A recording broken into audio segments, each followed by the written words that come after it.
Save Aravalli करके हमने देखा एक कैंपेन चल रहा है। जब आपकी कमेटी ने सुप्रीम कोर्ट में जो सबमिट किया है उसके बाद से ये एक विवाद सा छिड़ गया है। सर्वोच्च न्यायालय के द्वारा ये कहा गया कि अरावली के क्षेत्र में जो अवैध खनन हो रही है उस अवैध खनन को अगर ज्यादा सख्ती से रोकथाम करनी है तो एक स्टैंडर्ड डेफिनेशन होनी चाहिए जो सबको एक्सेप्ट हो। अरावली में कोई चेंजेस आते हैं तो प्रदूषण वो भी एक और ज्यादा एग्रावेट हो सकता है। प्रदूषण के अनेक कारण होते हैं। प्रदूषण के जो कारण है वो मानव सृजित गतिविधियां भी होती है।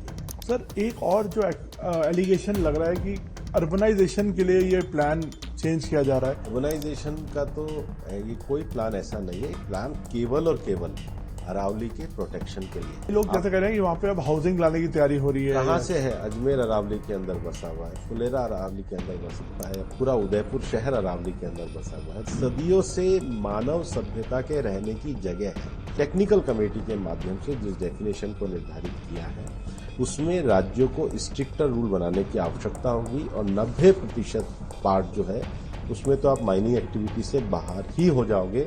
सुप्रीम कोर्ट ने अपने जजमेंट में 2 बातें की जो लोग छुपा रहे हैं। पहला, सबसे पहले पैराग्राफ जो है उसमें उन्होंने मिनिस्ट्री ऑफ एनवायरनमेंट फॉरेस्ट के ग्रीन अरावली वॉल मूवमेंट को अप्रिशिएट किया। दूसरा, उन्होंने कहा अरावली पहाड़ी और अरावली रेंज क्या होगी। अरावली की जो मेन समस्या है वो अवैध खनन की है। अवैध खनन को रोकने के लिए ये जो डेफिनेशन दी गई है सर्वोच्च न्यायालय के द्वारा दी गई है। तो जो ये डेफिनेशन है ये न्यायालय की बनाई हुई जो कमेटी है जिसमें zoological survey of India, forest survey of India, ministry of environment forest और उसके साथ ही साथ चारों राज्यों ने मिलकर के इसको तय किया है। एक भ्रम और फैलाया जा रहा है कि जी दिल्ली में तो माइनिंग ही अलाउ नहीं है, फरीदाबाद में माइनिंग ही अलाउ नहीं है, गुड़गांव में माइनिंग ही अलाउ नहीं है। सर एक्टिविस्ट को कहता है कि इसमें कोई ग्रे एरिया है। कोई ग्रे एरिया नहीं। अगर ग्रे एरिया है तो न्यायालय में मामला है, वहां जाकर प्रतिपादित कर दी।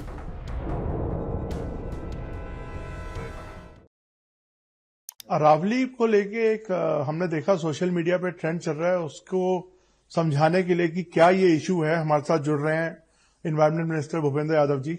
सर ये सेव अरावली करके हमने देखा एक कैंपेन चल रहा है। जब से आप लोगों ने, आपकी कमेटी ने सुप्रीम कोर्ट में जो सबमिट किया है उसके बाद से ये एक विवाद सा छिड़ गया है। तो ये समझाएंगे इशू है क्या? पहला तो मैं आपको ये स्पष्ट करना चाहूंगा कि हम एक लंबे समय से ग्रीन अरावली वॉल के लिए कार्य कर रहे हैं और सुप्रीम कोर्ट में भी एक लंबे समय से पिटीशन चल रही है। अरावली रेंज जो है दिल्ली, हरियाणा, राजस्थान और गुजरात, ये 4 राज्यों में फैली हुई है। लगभग 1,44,000 स्क्वायर किलोमीटर के एरिया में सबसे पुरानी पर्वत श्रृंखलाओं में है और इस पर्वत श्रृंखलाओं में गांव भी है, कृषि भूमि भी है, शहर भी है, इंडस्ट्रियल बस्तियां भी हैं, रामसर साइट्स भी हैं, प्रोटेक्टेड फॉरेस्ट भी है, रिजर्व फॉरेस्ट भी है और हम पूरी तरीके से प्रतिबद्ध हैं कि ये जो पर्वत श्रृंखलाएं हैं ये हरी भरी रहनी चाहिए। इसके साथ ही इसमें एक प्रोटेक्शन के मानक भी तय होने चाहिए और हमने ग्रीन अरावली वॉल मूवमेंट भी चलाया और उसके लिए लगातार पिछले साल भी उदयपुर में मैंने बैठक करके सभी अरावली में आने वाले जिलों के डीएफओस की मीटिंग ली, वर्कशॉप ली। ये जो पिटीशन है ये सुप्रीम कोर्ट में एक लंबे समय से चल रही थी और सर्वोच्च न्यायालय के द्वारा यह कहा गया कि अरावली के क्षेत्र में जो अवैध खनन हो रही है उस अवैध खनन को अगर ज्यादा सख्ती से रोकथाम करनी है तो एक स्टैंडर्ड डेफिनेशन होनी चाहिए जो सबको एक्सेप्ट हो।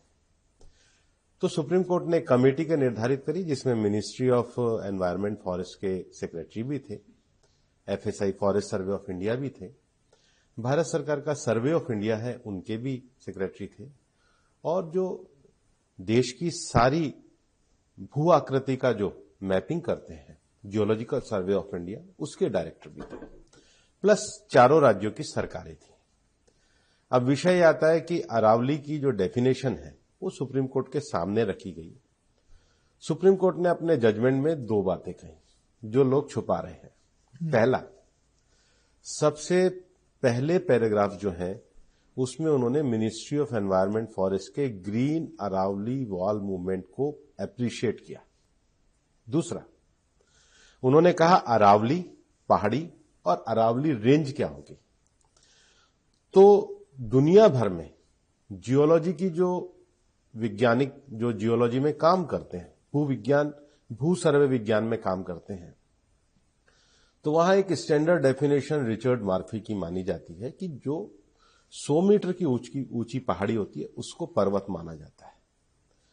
ठीक है, अब जब 100 मीटर ऊंची पहाड़ी को पर्वत माना जाता है तो केवल उसकी ऊंचाई पर्वत नहीं होती, ऊंचाई से लेके और धरातल तक, मतलब कोई भी पर्वत श्रृंखला ऐसी ईंट की दीवार की तरह खड़ी नहीं होती, वो एक बड़ी गोलाकार आकृति है। हाँ, उसका धरातल मतलब उसका जो बेस है जी, उसके धरातल से लेके और ऊंचाई तक जो जाएगी वो पूरी की पूरी 100 मीटर संरक्षित है।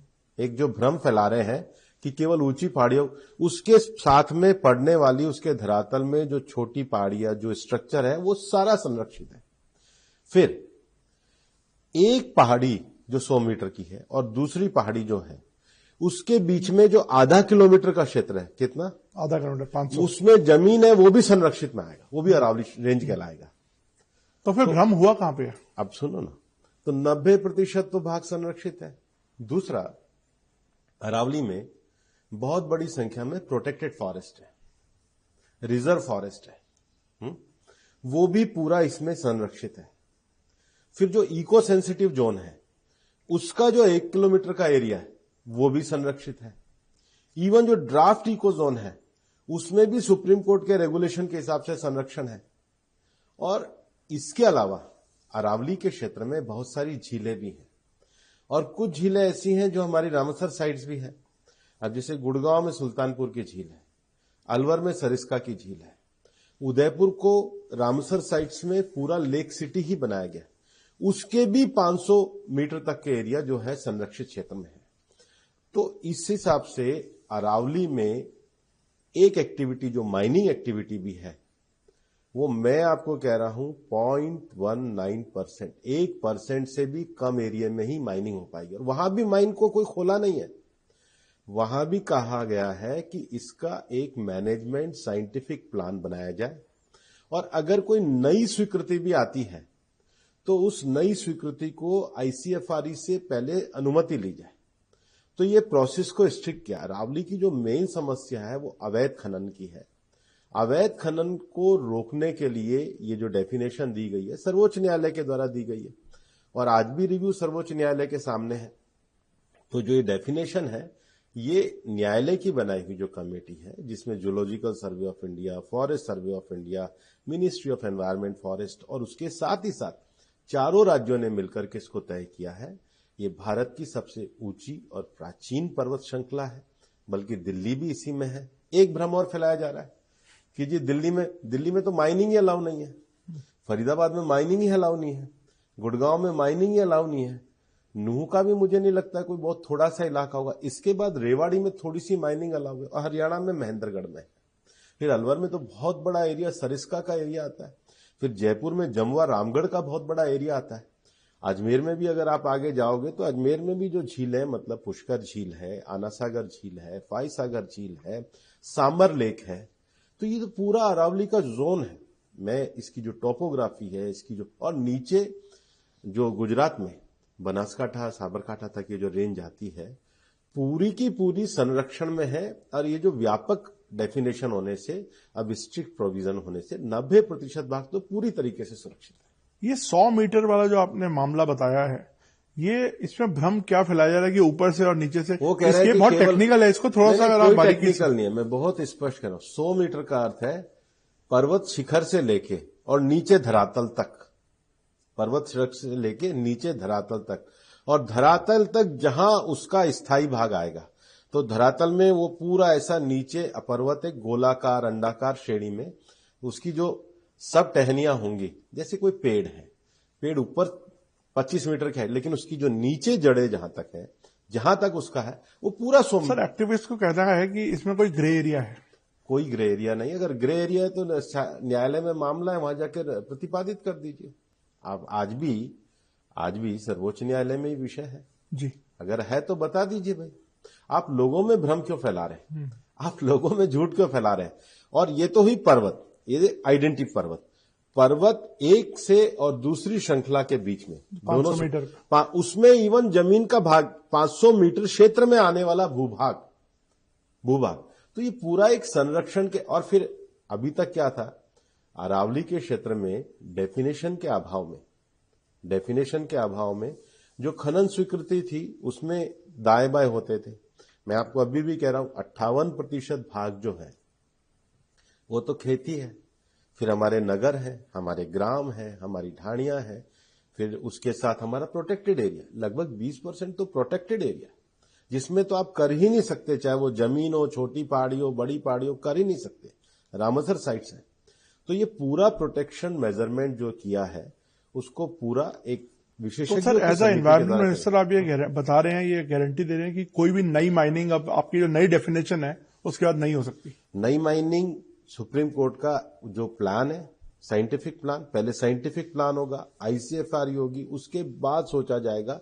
पर मैं बिल्कुल स्पष्ट रूप से बता रहा हूं 0.19% से ज्यादा में हो ही नहीं पाएगा। पर सर स्कोप तो खुल गया ना, लेकिन जैसे पहले जो नई माइनिंग का स्कोप नहीं था, वो प्रोटेक्टेड एरिया ही था सारा। इस पहले चल ही रही है, इसी के आधार पे परमिशन दी जा रही है। ओके, ये इसी के आधार पे परमिशन दी जा रही थी। ये जो आधार है, ये बेस ये 2006 से। पर वहां क्या था, एनोमली थी। हर राज्य में अलग अलग एनोमली थी और इलीगल माइनिंग थी। रेस्ट्रिक्टेड और प्रोहिबिटेड एरिया का डेफिनेशन क्लियर होने से आप स्ट्रिक्ट मेजरमेंट कर सकते हैं, आप स्ट्रिक्ट कंप्लायंस कर सकते हैं। भूपेंद्र जी, एक और इश्यू है अफॉरेस्टेशन जो हो रही है। वो कह रहे हैं, जो एक्टिविस्ट हैं या जो जानकार हैं, उनका कहना है कि अफॉरेस्टेशन इसका कोई एक इलाज नहीं है, क्योंकि जो उसकी जो अपनी ओरिजिनलिटी है उसका अल्टरनेटिव नहीं हो सकती। अल्टरनेटिव हो ही नहीं सकता, इसलिए अरावली के संरक्षण की आवश्यकता है। अरावली में सबसे प्राचीन जो भूगर्भीय उसकी जो इकाइयां है, लेकिन इसके एक स्वरूप को बनाए रखने के लिए उसका एक प्रोटेक्शन वॉल ग्रीन फॉल है। केवल चारों तरफ पेड़ लगा देना, जो प्रकृति होती है ये इकोलॉजी होती है। प्रकृति में ग्रास भी होती है, प्रकृति में झाड़ियां भी होती है, प्रकृति में वनस्पति औषधियां भी होती है। ये एक इकोलॉजी सिस्टम है। और जो हमारे मंत्रालय के द्वारा जो इंटरनेशनल बिग कैट अलायंस बनाया गया, तो बिग कैट अलायंस का अर्थ ये नहीं है कि हम कोई टाइगर का कंजर्वेशन तो करते ही हैं, लेकिन टाइगर तब किसी भी जगह पे रह सकता है जब उसके नीचे का जो प्रे है, उसके नीचे का जो इकोलॉजिकल सिस्टम है। और इकोलॉजिकल सिस्टम भी डियर वगैरह तब सर्वाइव करेंगे जब उनके लिए घास वगैरह होगी। इसलिए आपने ये जो हमने 29 से ज्यादा अभी जो नर्सरियां बनाई है और उसको हर जिले तक हम ले जाने की बात कर रहे हैं। हमने पूरी अरावली की हर अरावली के जिले की लोकल वनस्पतियां क्या है, लोकल पेड़ क्या है, और पेड़ वनस्पतियों में एक छोटे से घास से लेकर और बड़ा पेड़ तक सारा इकोसिस्टम आता है। इसलिए मैं केवल पेड़ की बात नहीं करता, इकोलॉजी की बात करता हूं। सर एक और जो मतलब एक एप्रीहेंशन लोगों में है कि जब अगर अरावली में कोई चेंजेस आते हैं तो प्रदूषण जो इस समय बड़ा मुद्दा बना हुआ है, वो भी एक और ज्यादा एग्रावेट हो सकता है। प्रदूषण के अनेक कारण होते हैं। प्रदूषण के जो कारण है वो मानव सृजित गतिविधियां भी होती हैं। प्रदूषण के दो मानक होते हैं, एक PM 2.5, एक PM 10। दोनों चीजें हैं। PM 2.5 में जब कार्बन एमिशन ज्यादा होता है, मतलब जो 2.5 के जो माइक्रो कण है वो ज्यादा क्यों होंगे? क्योंकि या तो ओजोन होगा, लेड होगा, कार्बन होगा, सल्फर होगा। जब ये हवा में इंडस्ट्री के कारण, व्हीकल के कारण, अन्य गतिविधियों के कारण आएंगे, तो पहला विषय होगा। फिर PM 10 में धूल और उसके बड़े कण जो होंगे, इनके मिलाने से दूसरा जो विषय होता है वो मेटेरोलॉजिकल कंडीशन होती है, मौसम विज्ञान की, कि जब हवा चलनी बंद हो जाएगी और ये लगातार इनका उत्सर्जन होता रहेगा तो वो ठहर जाता है। बट सर दिल्ली में तो ना NCR में ना कोई इंडस्ट्री है उस तरह की, और आपने काफी हद तक हम देखते हैं ग्रीन व्हीकल्स का भी चलन हो रहा है। फिर ये पोल्यूशन का क्या वजह है जो मतलब अनएक्सप्लेन्ड है? दिल्ली में अभी सर्वोच्च न्यायालय ने एक अच्छा निर्णय दिया है कि दिल्ली में अच्छे फ्यूल के लिए हम BS6 पे आए थे। BS6 के पहले के जो व्हीकल हैं, जो कि पॉल्यूटेड व्हीकल हैं, उनका जो कोहेसिव प्रोटेक्शन का स्टे था वो विड्रॉ हुआ है। तो एक तो हमें फ्यूचर में, क्योंकि दिल्ली में करोड़ों व्हीकल चलते हैं, टू व्हीलर से लेके और बड़े व्हीकल, तो इसका फ्यूल अगर हम अच्छा प्रयोग करेंगे, उसके लिए उसके जो पर्यावरण के मानक होंगे, वो पहला विषय है। दूसरा विषय है कि दिल्ली में अभी पिछले ही दिनों निर्देश देके हमने स्मार्ट ट्रैफिकिंग पे जोर दिया है। लगभग 60 के करीब ऐसे प्लेसेस हैं जहां पर ट्रैफिक का कंजेशन होता है। तो शाम को 4 से 7 तक जिस समय, या सुबह 8 से 10 जिस समय धुंध और कोहरा ज्यादा हो रहा होता है, उस समय अगर एक साथ हजारों व्हीकल लाइन में खड़े रहेंगे तो उनका पॉल्यूशन तो होगा ही, व्हीकल पॉल्यूशन की दृष्टि से। दूसरा, दिल्ली केवल दिल्ली नहीं है, दिल्ली एनसीआर रीजन है। और एनसीआर रीजन से भी आगे जो हमने अथॉरिटी बनाई है सीएक्यूएम, उसने एयर शेड की पहचान करी है।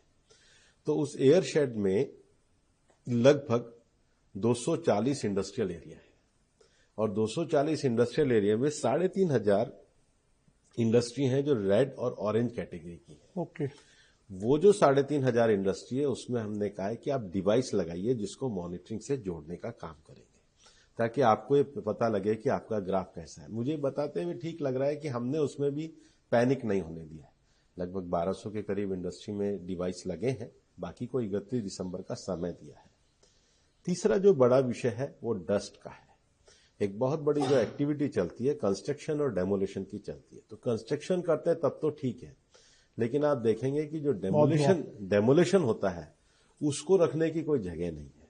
तो हमने सीएनडी के रूल्स भी करे हैं, और अभी मैंने गाजियाबाद, नोएडा, फरीदाबाद, गुड़गांव, सोनीपत, एनडीएमसी और एमसीडी, इन 7 अथॉरिटी की अभी पिछले ही हफ्ते अलग अलग मीटिंग ली है, और सबको कहा है कि भाई आप 2026 का 1 जनवरी से लेकर दिसंबर तक का अपना प्लान बनाइए कि हम सीएनडी वेस्ट में ये करेंगे, हम जो गड्ढे खुदे हुए उनके लिए ये करेंगे, एंड टू एंड पेवमेंट के लिए ये करेंगे, ग्रीनिंग के लिए हम क्या करेंगे।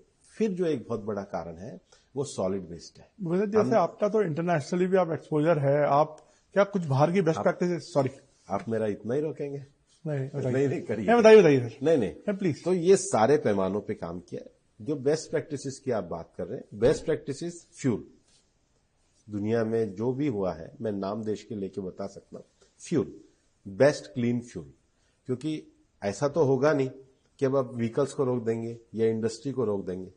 क्वेश्चन ये है कि वो बेटर जो अपना भी इंडस्ट्री चलाने के लिए करे वो फ्यूल का इस्तेमाल करे। इसलिए आपको मैं बताना चाहूंगा, हमने 240 इंडस्ट्रियल एरिया में 226 में पीएनजी गैस की सप्लाई कर दी। हमने कहा कि मैक्सिमम चीजें आप गैस बेस पे ले जाइए।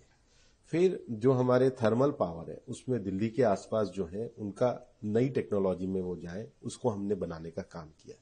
तो फ्यूल एक बड़ा विषय है, ग्रीनिंग बड़ा विषय है, डस्ट मैनेजमेंट एक बड़ा विषय है, और नेशनल क्लीन एयर प्रोग्राम में प्रधानमंत्री जी ने जो पूरे मानक हम लोगों ने तय किए हैं, फाइनेंस कमीशन से जो सपोर्ट दिया है, तो हमने ये नीचे दिल्ली की सारी कॉरपोरेशंस को कहा है कि आप नेशनल क्लीन एयर प्रोग्राम के जो स्टैंडर्डाइजेशन के विषय हैं, उसमें सीएनडी, वेस्ट मैनेजमेंट, क्लीनिंग से लेके जो सारे विषय हैं, उसको अगर आप लेकर इंप्लीमेंट करेंगे स्टेप बाय स्टेप, तो उसका इफेक्ट आएगा। और इसमें सारे कोऑर्डिनेशन के लिए जो सेंट्रल एयर मॉनिटरिंग जो कमीशन है वो लगातार काम कर रहा है, लगातार उसकी रिव्यू और मीटिंग हम लोग कर रहे हैं। तो सर आप जैसे प्रोजेक्ट कर रहे हैं कि हम ये चीजें करेंगे, आपने एक प्लान बनाया है, आपका ये भी है कि आपको लगता है इससे कितना एक्यूआई नीचे आ पाएगा अगले सीजन तक? देखो, अगर इस बार तो मुझे लगता नहीं है कि इतनी जल्दी आएगा। सीजन की तुलना अगर आप देखेंगे सर, तो एक्यूआई के दिन काफी बेटर हुए हैं, लेकिन दिसंबर में 2 बार जो मीटरोलॉजिकल कंडीशन होती है, जिसमें हमारे जो वेस्टर्न डिस्टर्बेंसेज आते हैं, अगर तो वो बारिश बन के बरस गए तो ठीक होता है, अगर वो ऊपर से चले जाते हैं तो उस समय हवा रुक जाती है। हवा स्टिल होने पे ही PM 2.5 और PM 10 जो है उनकी मात्रा स्थिर रह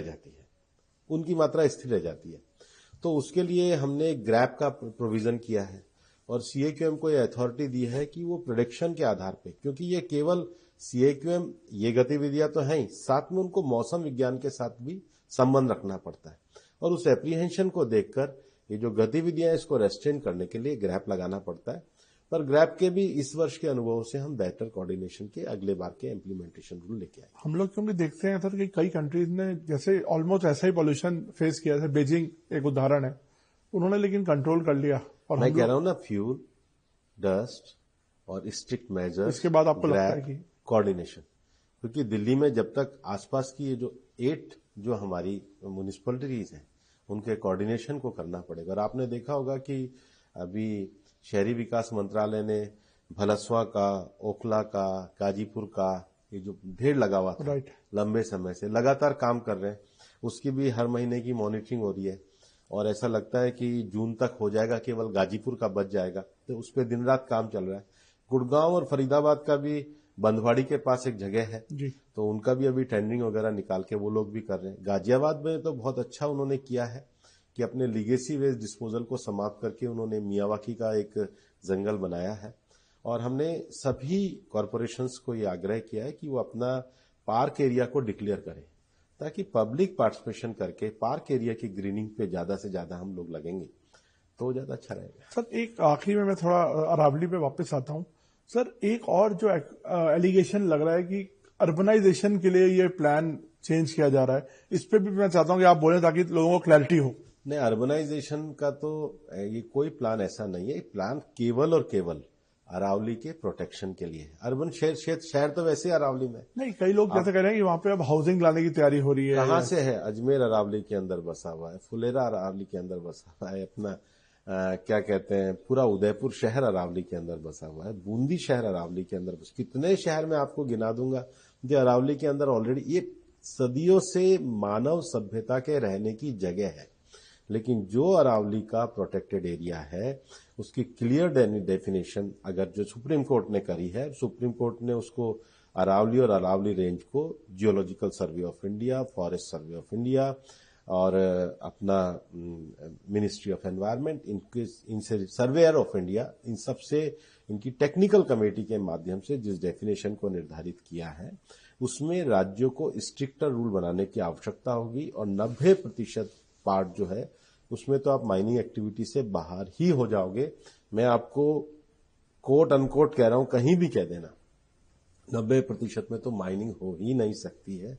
और मैं आपको कैलकुलेशन दे रहा हूं, जो सबसे बड़े माइनिंग के जिले हैं जिसमें राजसमंद आता है, उदयपुर आता है, वहां भी 1% से कम, कुछ जगह तो एवरेज अगर निकालेंगे तो 0.19% में ही माइनिंग अलाउ हो सकती है। और वो भी अभी अलाउ नहीं होगी जब तक राज्य उसका प्लान नहीं बनाएंगे, जब तक आईसीएफआर की अनुमति नहीं होगी, और जो अवैध माइनिंग चल रही है वो पूरी तरीके से निरस्त हो जाएगी। तो सर अब यूनिफॉर्मिटी अब इम्प्लीमेंट होनी शुरू हो जाएगी? अभी मामला न्यायालय में है। हम जो भी नियम होंगे, जो कानून होंगे, कोर्ट के द्वारा जो विषय होंगे उसको पूरी तरीके से इम्प्लीमेंट करें। Thank you so much sir, आपने बहुत अच्छे से पूरा समझाया इस पे, इस अरावली के विषय पे भी और पॉल्यूशन के विषय पे भी। थैंक यू, धन्यवाद। आगे फिर आपसे बात करेंगे। Thank you.